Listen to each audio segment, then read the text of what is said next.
the breadboard. On the back side of it, you can see how everything is connected. These long parts are connected from end to end. These are all connected like this, and they're separated by this channel. So these guys are connected. These guys are connected. These guys are connected. These guys are connected. And then all of these are connected in groups of 5. You're going to need 4 batteries, or at least 3. These plug right into the breadboard. I'll show you how to do that in a bit, but I'll just assume you have 4. Now, sometimes your ends will plug in very easily. This plugs in very well. This plugs in very well. Be careful not to let them touch each other. They will short circuit. However, sometimes what you need to do is take a piece of wire and attach the wire to what you want to plug them into. Using this wire, I can bend it quickly into something more or less like a loop. Then I can put this one in it. Now I'm going to close the loop with my fingernails, wrap this around the loop. This would now ideally be cut short so that it doesn't potentially short circuit.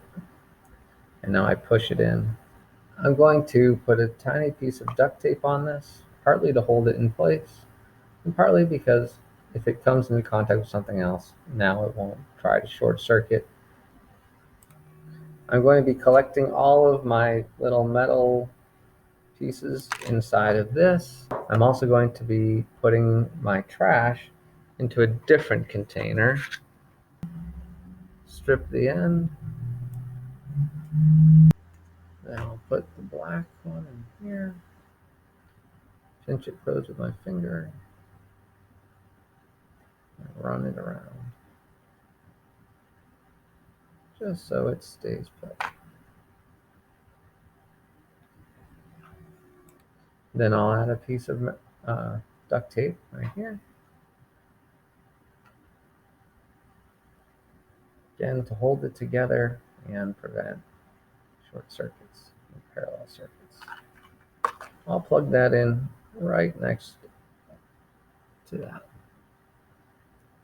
Just so you can see them, I'll bend them over. So now we have positive from the battery. So these will all be 5 volts. We have 0 from the battery. So this will all be at 0 volts. Next up is the LED. You can see that it has a flat side and a round side. The flat side is going to want to connect to the negative, and the positive side is going to want to connect to the positive. The resistor doesn't care which way it goes in. We will put it here, connecting the negative side over here to ground. Next, we will connect one of the negative buses to another. So I'll poke it into here, and then pull it down here. Then I'll bend it. Now I'm going to cut it. Now we'll strip it. Put it in there. Put it in here.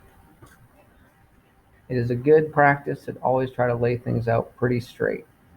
This would be a great opportunity to test our LED. We can put one over here, a red wire, that I'm going to then run to here. We can see that the LED turns on, and we can trace the path of the electricity. It comes down here, to here, to here. Then it goes into the left side of the LED, up, emits some photons, comes back down the right side, goes down here, goes to ground, and then back into the battery.